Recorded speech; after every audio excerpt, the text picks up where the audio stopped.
Selling your car to Carvana is as easy as... As easy as pie? Sure. All you have to do is enter your license plate or VIN. As easy as a stroll in the park.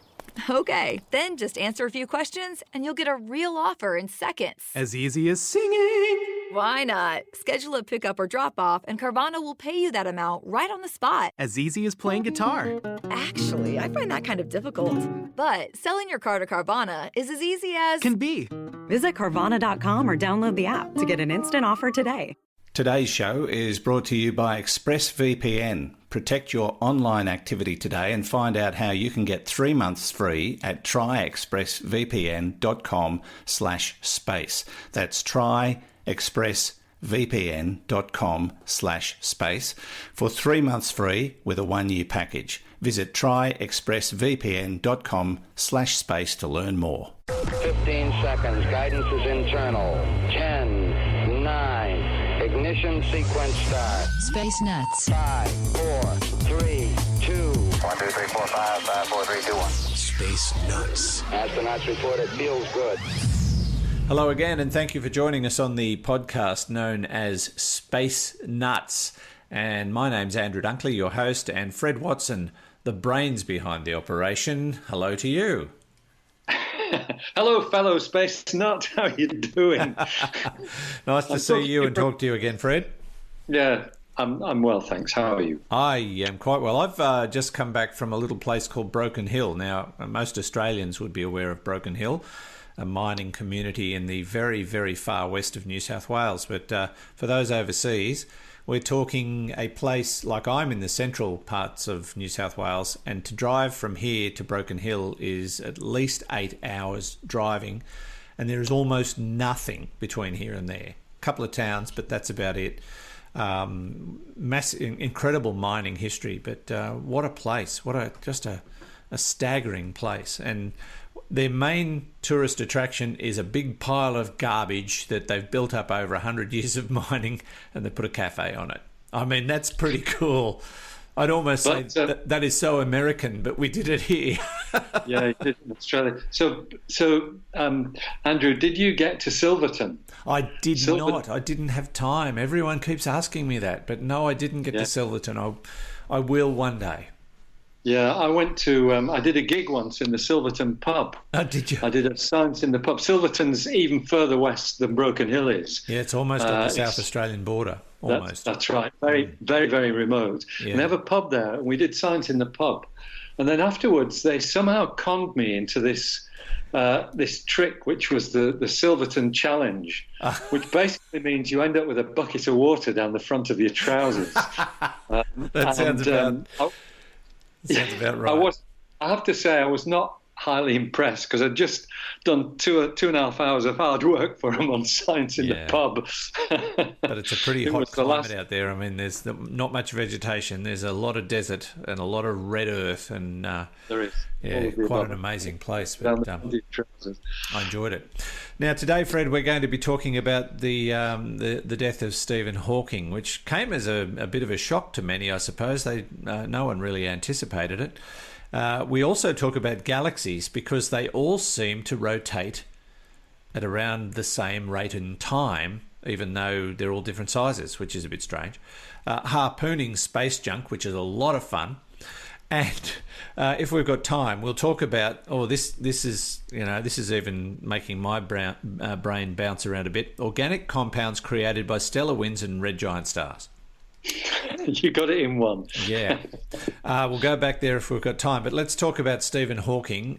What an amazing man. And so amazing they made a movie about the guy.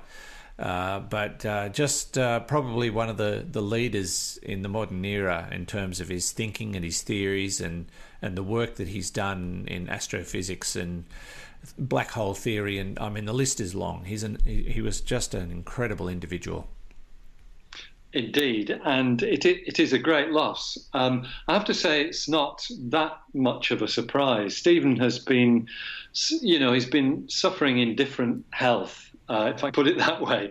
I mean, he's been in pretty poor health for the last 50-odd years, but in terms of his his well-being, I think he's gone up and down a bit in the last few months. We've had a couple of scares where people have said Stephen's not very well, and finally he succumbed to that illness that he was diagnosed with at the age of 22 back in the 1960s. He was given 3 years to live, yes, and died at the age of 76. So he's done extraordinarily well, and I think you're right. Stephen's name is up there among the Einsteins of this world and the other great names of astrophysics. I think a lot of the reason for that is his ability to have the common touch, to be able to put things in terms that people can understand, and that was exemplified really in his book, A Brief History of Time. Many people started that book, but far fewer finished it. That's right. And Stephen always called it the best never read book of all time. I think so. I think, yes, that ability to communicate his science to people, and I think in some ways that was more significant than his principal discoveries, although they certainly were of great importance in our understanding, particularly of black holes, because he was the person who figured out back in the 1970s that black holes can actually evaporate. They can disappear. They emit something called Hawking radiation, which is totally counterintuitive because you expect a black hole that, from which nothing, including light itself, how could it evaporate? How could it leak something out? But it does, and it does it because of quantum physics. That's actually what causes Hawking radiation. So if that had been his only contribution, I suspect he wouldn't have been the towering figure that he became. It was his ability to communicate that.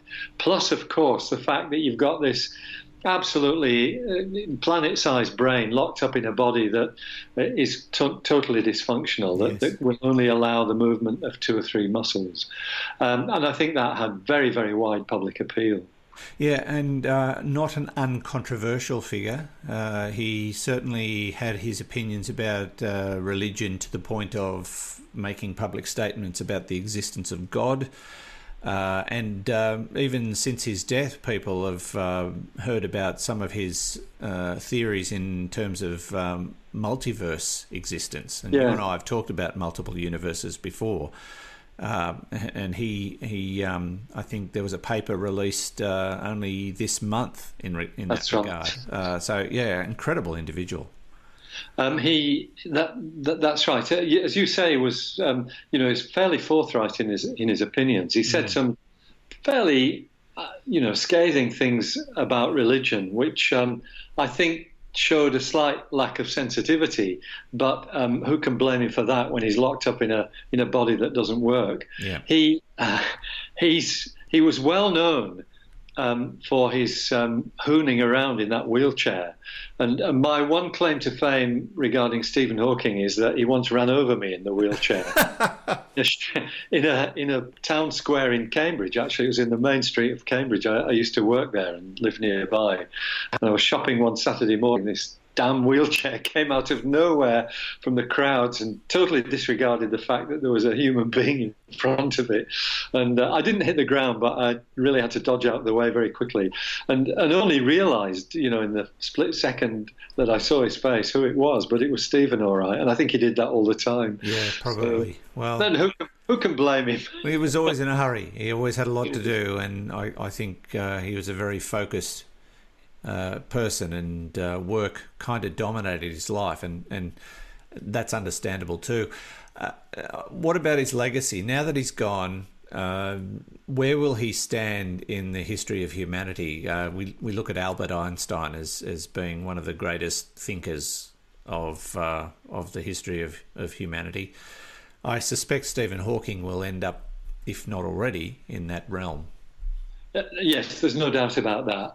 And some of his ideas and predictions and prognoses were fairly controversial. One of which was that we really have to look after ourselves here on Earth. He a number of times was pretty or made pessimistic utterances, if I can put it that way, about the longevity of humankind, because we are vulnerable. If we don't wipe ourselves out, there's all kinds of natural occurrences that could seriously threaten humankind. Things like runaway viruses or major supervolcano eruptions or asteroid impact or even a supernova explosion nearby. All of those could fry us in one way or another. And so he was very much of the opinion that we needed a lifeboat, that we needed to get off the planet. That's one reason why he was a great supporter of Yuri Milner, whose breakthrough initiatives involve, sending spacecraft to try and find out whether the planets of Proxima Centauri are habitable and whether there are living organisms there. He was very much up there among the forward thinkers of this world, and everybody admires that. So I think you're quite right. His legacy will be extremely long lasting.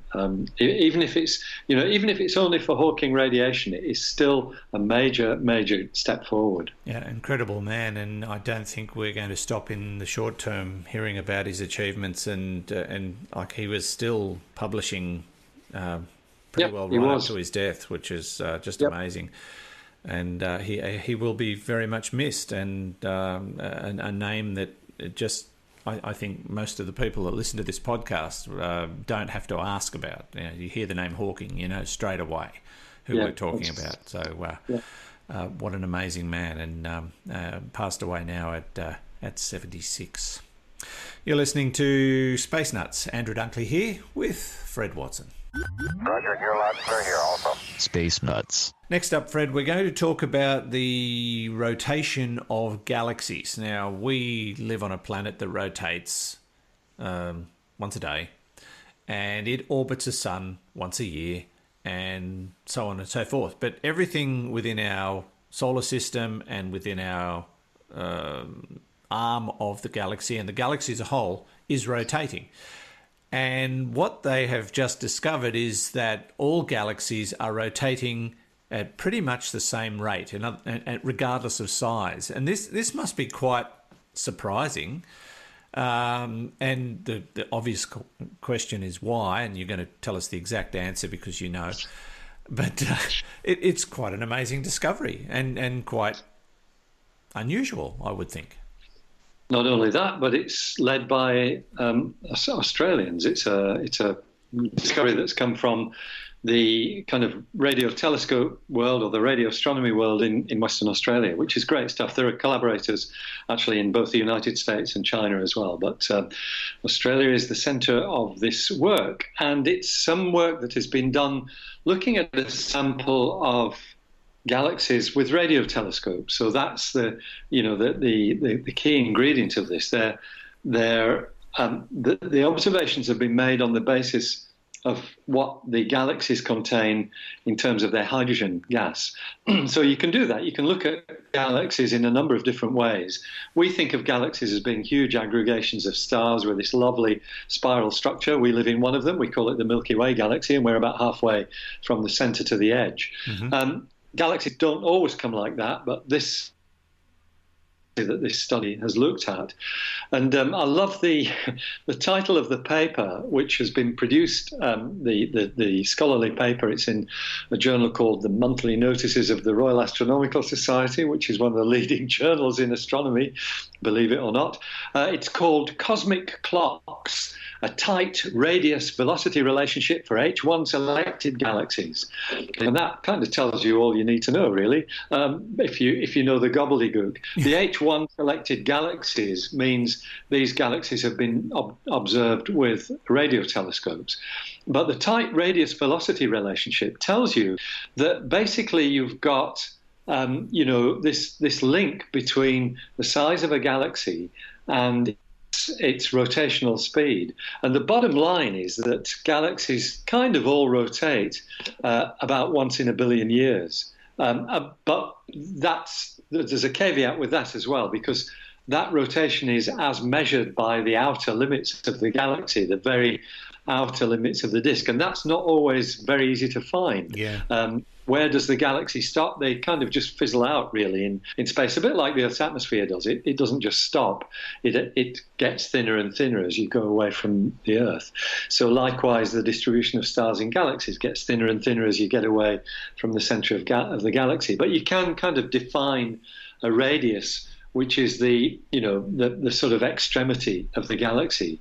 And incidentally, there was another surprise that came out of this work, which was that at that radius, at that great distance from the center of the galaxy, whatever galaxy it is you're looking at, there were far more old stars out there than we expected. We usually think of the old stars as being concentrated near the center of a galaxy. That would make sense. That would be logical.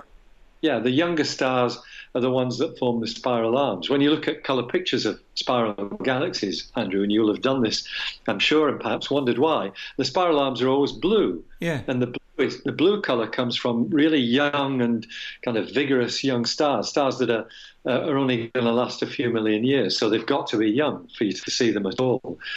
So they dominate in the disks of galaxies, but there's a surprisingly high content of old stars have turned up at the edge of the disks, and this is another bit of this research. However, to cut to the chase, yes, every galaxy, no matter what its size is, rotates about once in a billion years.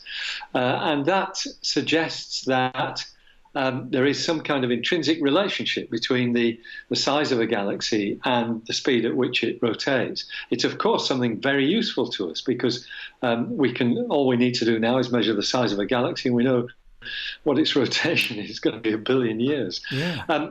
A slightly more complicated picture than that. And once again, it delves into the realm of this mysterious stuff called dark matter, which... I was going to say that. I wish I had, because I would have sounded so much more intelligent, but I was going to go there. It's not too late. You can say it now. Is it due to dark matter? Well, is it? Yes, it is. It probably is, yeah. So dark matter has an influence on the way galaxies rotate. And in fact, we know one of the reasons why we are so convinced that dark matter exists, even though we can't detect it in any other way than its gravity, one of the reasons why we're convinced it exists is because galaxies don't fly apart. If all that was there was all we could see, or the other way around, if all we could see was all that was there, there wouldn't be enough material in them to hold them together. They would simply fly apart as they rotate. So we surmise the existence of these mysterious atom or subatomic particles in copious numbers, which actually cluster, if you like, around the center of a galaxy and hold it together. What you're actually saying, Fred, is that I need to get some dark matter, incorporate it into the rotation of my golf swing, and then I'll be able to keep it together. Is that that's what you're saying? Well, I always thought you had, and that was the problem. That's terrible. Never mind. No, yeah. Well, the main if you ever let go of the golf club and it doesn't fly away from you, that's what dark matter does. Right. But see, I knew that'd be a good reason to bring up golf. That's right, bringing in golf. So we know that galaxies rotate in a fashion that tells you that there must be something else there. But I think it's the first time that this relationship between the overall rotation speed of a galaxy and its size has been demonstrated. We, at our distance from the center of our galaxy, we're on a planet that orbits the sun. The sun is about halfway from the center of our galaxy to the edge. And we go around the center of our galaxy about once in 200 million years. So that's about 1/5 of what we expect the rotation to be at the edge of the galaxy. And that kind of ties in with what we know about galaxies. It fulfills the measurements that we've made on other galaxies so far before this study came along. So it's interesting work. You suggested at the beginning that I was going to explain why this should be. Yep. And, probably we should move on to another topic now. So we don't really know. Because nobody knows. It's dark matter did it. I think dark matter probably did do it, and I think when the theoretical astronomers get their heads around this, as they inevitably will, they'll say, yes, it's 1 teaspoonful of dark matter to every 1/5 of a teaspoonful of normal matter. There is another theory, and this dates back to the era of the great astronomer Herschel, who, when he couldn't answer a question, said, well, God did it. It's a good answer if you're hopeful. It sort of carries a bit less weight in 2018 yes. from what it did in 1818 when Herschel said it was a good answer back then. Yeah, that's right. Yeah. All right, but yeah, we're all rotating at around the same rate, which is at the same time, regardless of size. If you can get your head around that, which I'm struggling to do, but then again, I can't hit a golf ball, so what would I know? This is Space Nuts with Andrew Dunkley and, of course, Fred Watson. Now, let's take a little break and find out more about our sponsor, ExpressVPN, rated #1 by Tech Radar. This is the one I use. I've been using it for a couple of years and I love it. When I joined ExpressVPN, they were brand new to the market, but I read a lot of reviews and did a lot of comparisons. And there was just something about their business model that I particularly liked. And a couple of years down the track, honestly, can't complain. Their interface is very easy to use. Their service is second to none. I've had to contact them a couple of times about certain things that I wanted to do, and they were brilliant. So you may be wondering why I do need a VPN at all. It's all about privacy. Do you really want big tech companies, governments and others knowing what's going on with your online activity? Even if you're having nothing to hide, it just feels downright creepy. I think you'll agree. And governments are getting more and more interested in what you're doing every day. And so, yeah, protecting your privacy is what VPN is all about. And how often do you run across websites that you want to get information from only to find that they're geo-blocked? This is becoming an increasing problem, but ExpressVPN solves that problem for you. Now, if you go to our special URL, you'll see quite a list of things this service can help you with, things you may never have thought of before. As I say, it's the one I use, secure, fast, and it just works. So protect yourself online today and find out more about how to get 3 months free at tryexpressvpn.com/space. That's tryexpressvpn.com/space for 3 months free with a 1-year package. Try expressvpn.com/space to learn more, and you'll find the link details in the show notes and on our website. Now, back to the show. 0G, and I feel fine. Space Nuts. Okay, Fred. Now, as humans tend to do, we make problems for ourselves. The more ingenious we get, the more things we create that cause problems for us down the track, such as rubbish. And we certainly have that issue on planet Earth because getting rid of our refuse is an ongoing problem.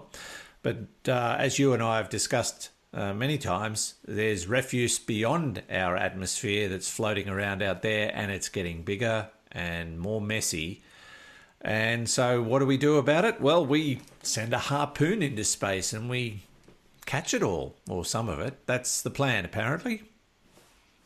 It's certainly one of the plans, and it's the one that's hit the headlines this week because the harpoon has been tested.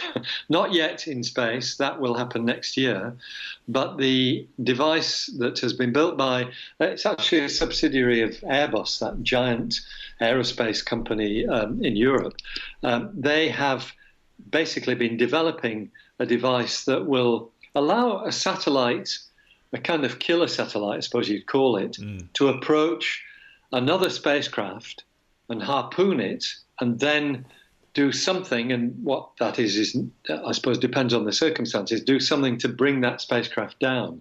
All you've got to do really is slow it down so that its orbit decays, and very quickly that decay turns into something where the orbit slips lower and lower into the Earth's atmosphere, so there's more friction with the atmosphere.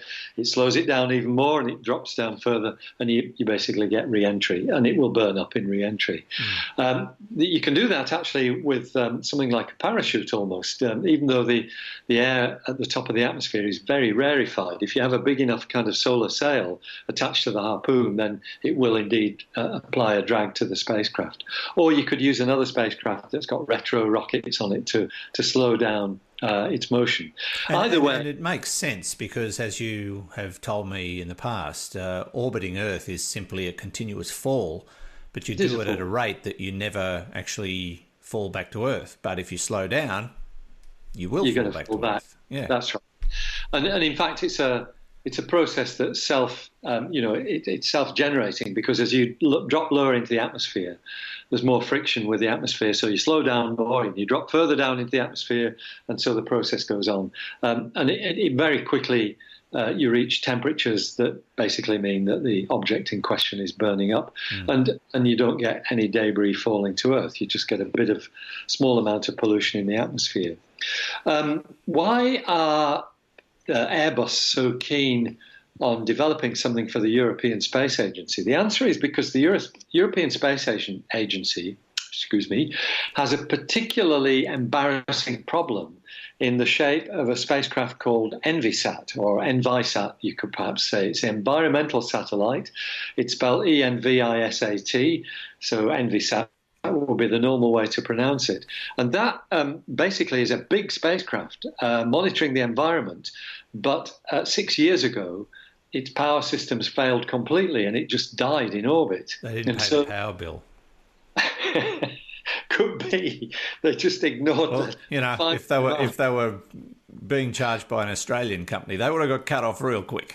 Yeah, well, it's your solar panels. It does actually have solar panels. I suspect something nasty happened to one of those, and that's what caused the power. Got hit by space junk, Fred. It may have been space junk, indeed. That's exactly right, because that's the problem. Yeah. Space junk tends to be self-replicating, and there is this thing called the Kessler syndrome, which is this nightmare scenario where two big satellites collide with one another, create gazillions of smaller bits, which then go on to collide with other satellites, and you've got this runaway devastation. Effect. Yeah.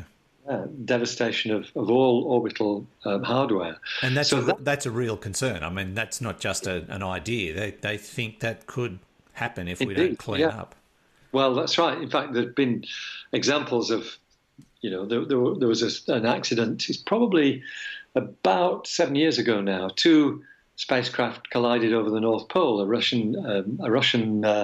I think the Russian spacecraft was defunct, but it collided with an Iridium spacecraft, which was an active communications satellite. The two collided over the North Pole, and you got two plumes of debris, which continued in their respective orbits. No, that's not true, because Vladimir Putin said it didn't happen. I won't go there, but you get the picture. Yeah. Collisions in space are a very bad thing. And returning to the European Space Agency, so they have this embarrassment because ENVISAT weighs about 8 tons. It's not a small piece of kit. It's about as big as a bus or something, isn't it? Yeah, that's right. Size of a bus, indeed. Yeah. And it's in orbit. It's out of control. We know where it is because everything bigger than about 100 millimeters or 4 inches across is monitored by agencies like NORAD, the radar, North American Radar Center. And so we know where something like 20 or 30,000 bits of debris of that size are. And that's what enables astronauts to slightly move the orbit of the International Space Station from time to time if something big is coming their way. So we know where ENVISAT is, but what we want to do is to avoid leaving it up there, and increasing the risk that something else will run into it, and you get this huge plume of debris in orbit. So that would be the first target for any kind of space harpooning exercise. So the Airbus concern has been developing this space harpoon. It's been tried and tested and shown off on Earth. I think there is a mission planned for next year to actually try it out, to try it in action with a dummy target satellite. You put them both in orbit. You aim the harpoon. What it does is it's got a sharp point on one end, and this thing's about 1 meter long.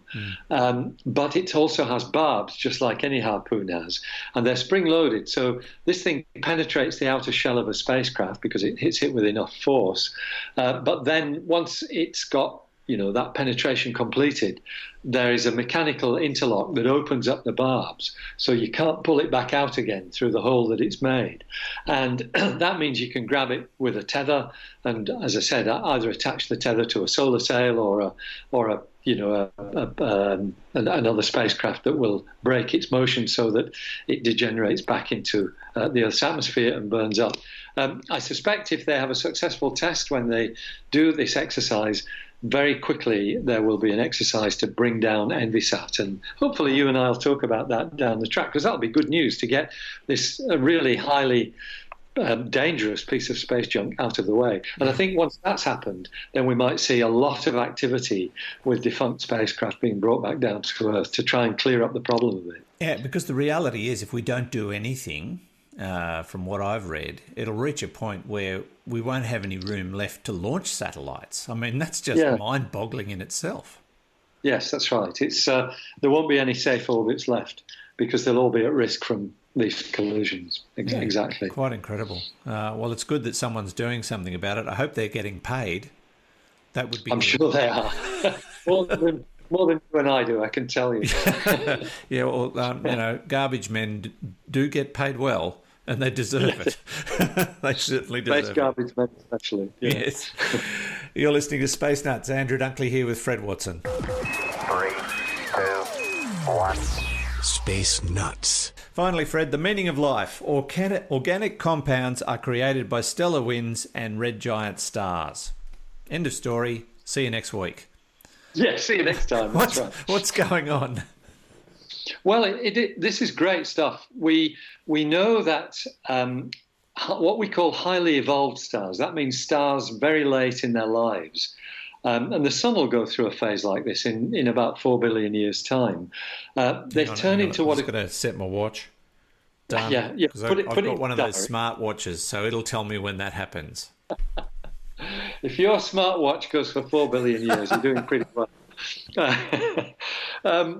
So put that date in your diary, 4 billion years' time. The sun will become a red giant star, and it will basically swell up and will get rather cool compared with what it's like now. And I mean cool in the temperature sense rather than anything else. The sun's always cool in every other sense. I think it's pretty cool, yeah. Yeah, exactly.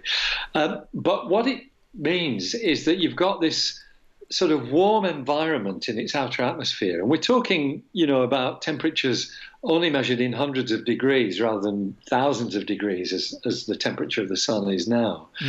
And you've got an atmosphere which is very, very rich in carbon, because carbon is produced late in the life of a star. In fact, it's produced early in the life of a star, but by the time it gets to the end, there is much more carbon, than the original quota. So that carbon can, in those lukewarm temperatures, can react with other atoms, like hydrogen and like oxygen, to make complex molecules. We call molecules containing carbon, we call them organic molecules. And they're organic because they lead eventually to organisms like ourselves. We are made of organic molecules, a strong carbon content. Carbon, hydrogen, nitrogen, and oxygen, they're our main constituents. That's basically what life is made of. So the suggestion is that you might get really complex organic compounds. And I mean things like pyrene and, stuff that you think of as artificially produced here on Earth, but they do occur in nature as well. You might well get these molecules forming in the winds blown in the atmospheres of these highly evolved or ancient stars. And well, a team at the University of Hawaii at Manoa has looked, which has a very strong astronomy group, by the way, I know them well.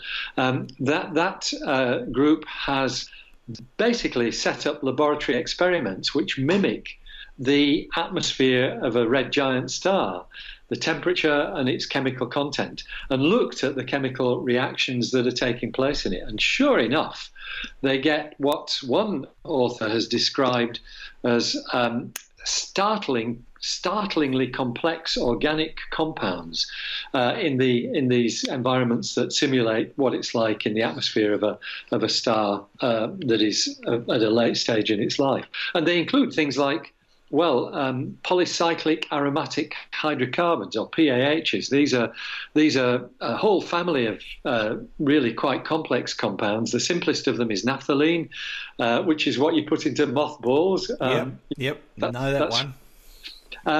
But there is one that is of great interest, pyrene, as I mentioned already. This is something that may be a part of a precursor of life compounds, things like the amino acids and the proteins and the things like that we associate with life. They may result from some of these complex organic molecules. So there is a kind of parallel story to this, Andrew, and that is that there is a space mission which NASA has sent to an asteroid by the name of Bennu, or Bennu, I can never remember which way you pronounce it, Bennu. The spacecraft is called OSIRIS-REx. It will rendezvous with Bennu in 2023 and grab a sample of that asteroid.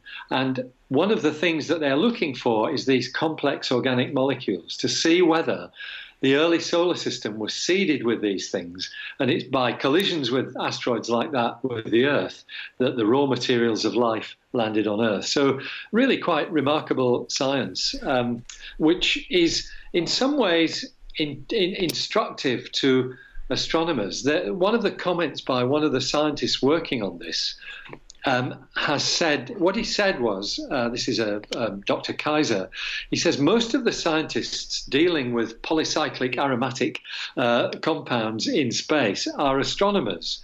They are excellent spectroscopists. That means we can analyze the light very well.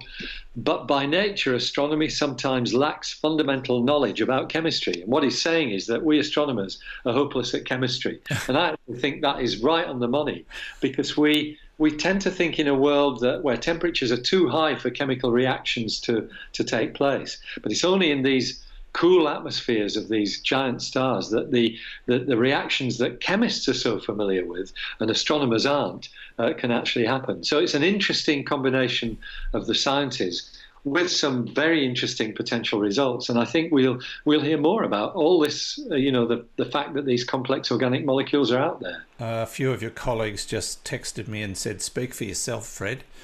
But, I think I know where you're coming from. But so I was going to ask the question, so if these chemicals are blown off red giant stars by stellar winds, where did we come from?